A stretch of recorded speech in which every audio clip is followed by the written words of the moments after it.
Hi everybody, this is Colin Auschrat, registered psychologist and couples counselor, and this is my show, Couples and Games.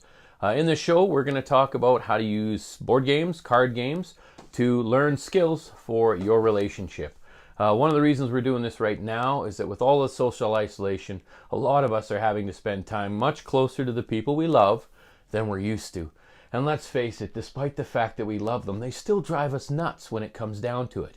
And there are ways to make some of that irritating time together more fun, really. So we're going to talk about different tools. I'm not going to review board games and card games, as I've said in previous shows.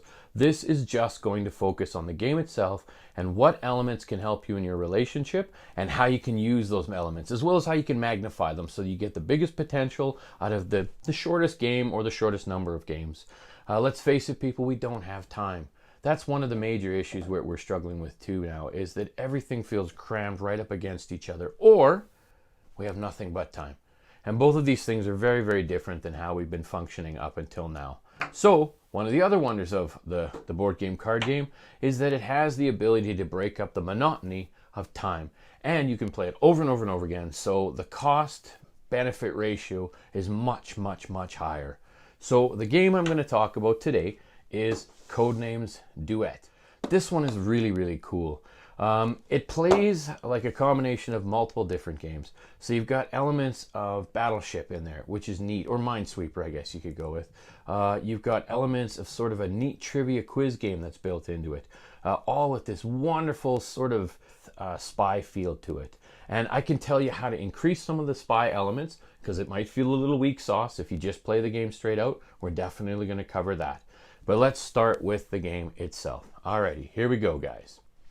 Okay, so the first thing I'm going to try to teach you here is how to pick your game.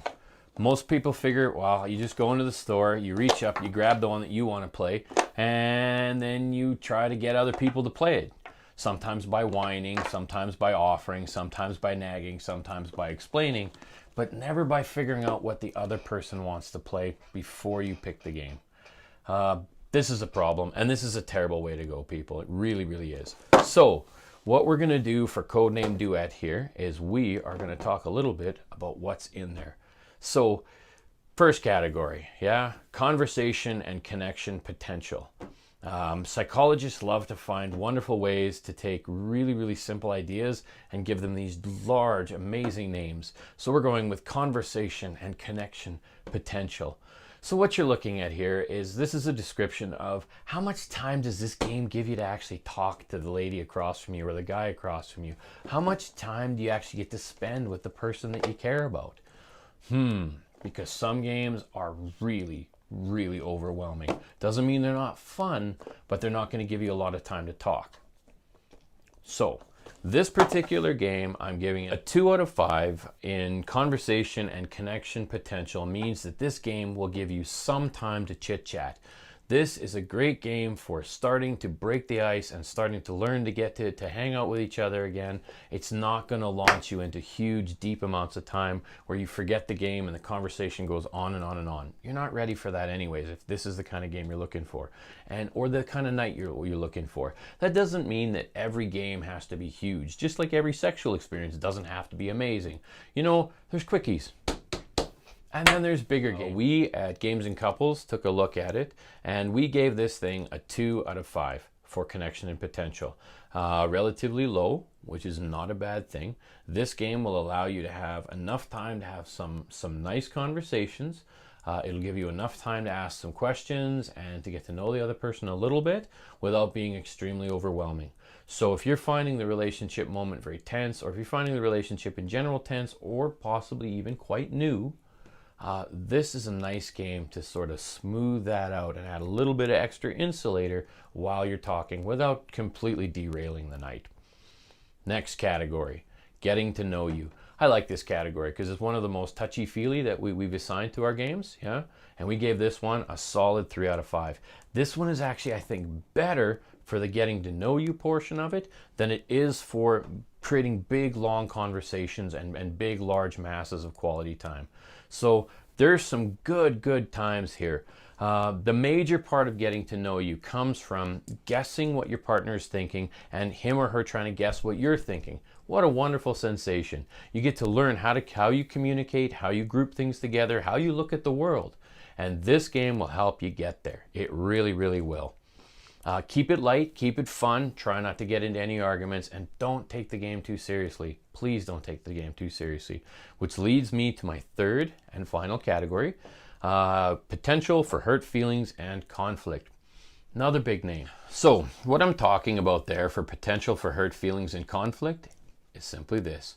We've taken a look at the game and we've tried to figure out what is the chances that somebody's feelings are going to get bent into a twist or a fight's going to start, because there are board games that will start fights among couples who don't know how to navigate some of the tension and some of the conflict and some of the criticism. There are lots, as well as griefing, and we'll talk about griefing more and more as we go on. So this is a good score to know, guys. If you're in a relationship where things are a little bit tense, where nobody's feeling really, really comfortable with the other one, maybe there's been some arguing, maybe there's been some fighting, and maybe we don't know how to handle conflict at all. If that's the case, go with a nice low number on this scale, guys.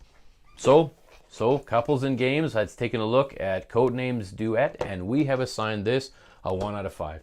This game is not likely to hurt anybody's feelings. It's tons of fun. It's a great party game kind of feel. You're still looking at some strategy. You're looking at some focus. You're looking at really, really having to think about how your partner thinks and how they feel about certain things so that you don't accidentally lead them into a trap. This game is available at App2Game in Edmonton, Alberta, at a 5% discount for all fans of my show and clients of Auschrat Counseling Online and Auschrat Counseling Services Limited. If you're going to pick a board game for a date, I want you to get used to using BoardGameGeek.com. BoardGameGeek.com will tell you a lot about the inner workings of the game. It'll tell you a lot about the themes and things that you can look forward to. The most important part that you're going to want is the complexity. So one thing I see all the time is guys will go to the store and they'll pick out a board game, and it's the most complicated thing that they've ever seen in their entire lives. It has 4 rule manuals, it has multiple graphs and charts, it has 37 figures, all of which have to be custom hand painted, you see.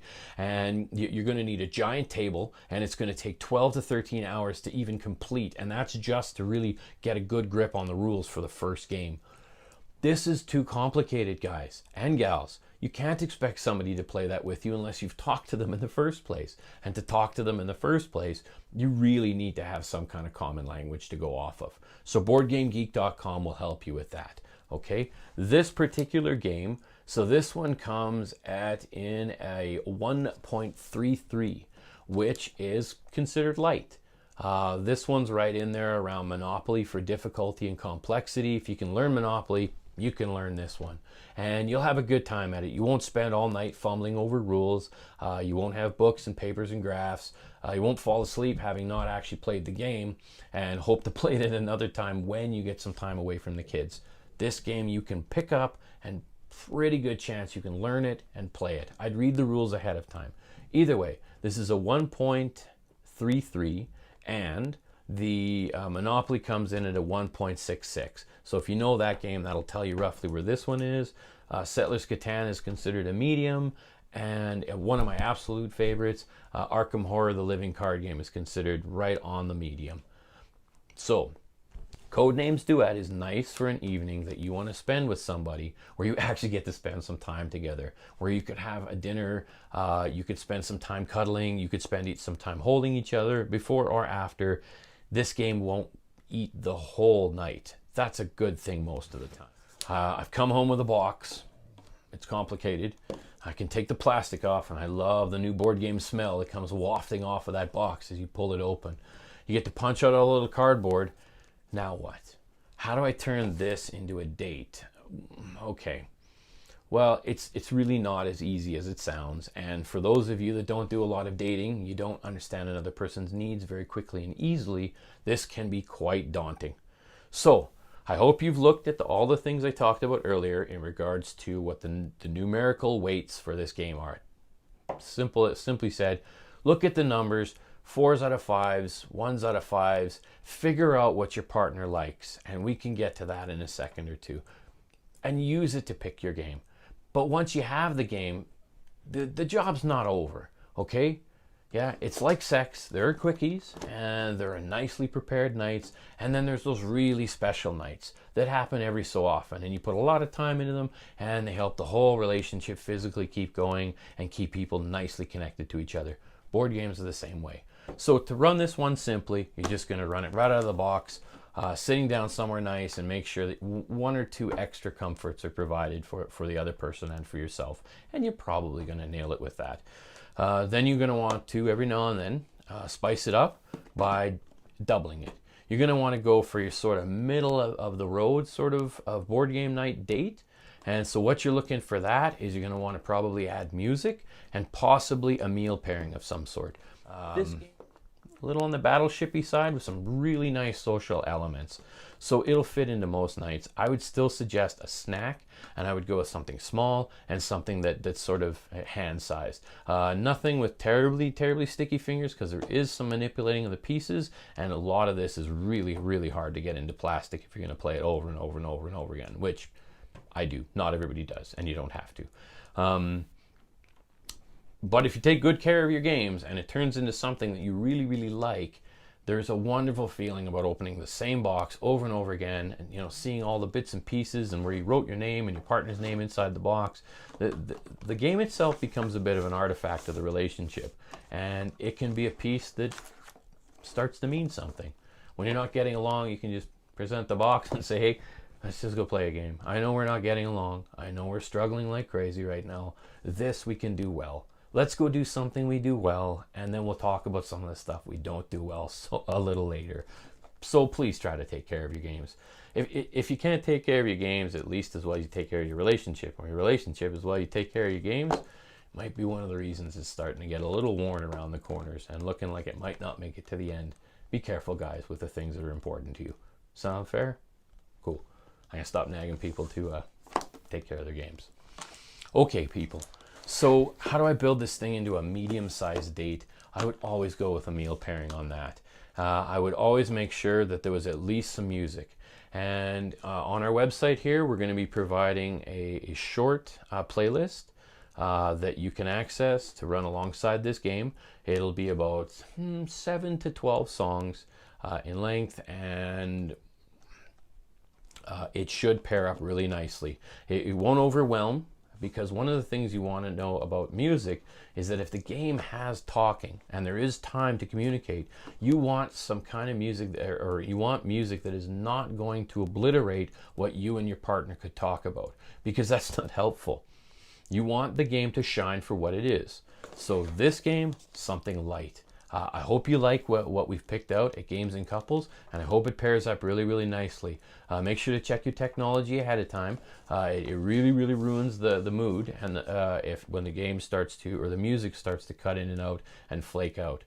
So it is worth making sure that you have a good, clean connection, and that you have as few things running as possible. Because honestly, guys, the game and the time together should be the most important thing. Okay, another thing we have coming for Codenames Duet, and we'll be posting a recipe for that shortly, is we're going to do some martini glass dipping sauces that are shaken not stirred, that pair up really, really nicely with this game, and some nice dipping treat, and probably a nice bomb-shaped muffin.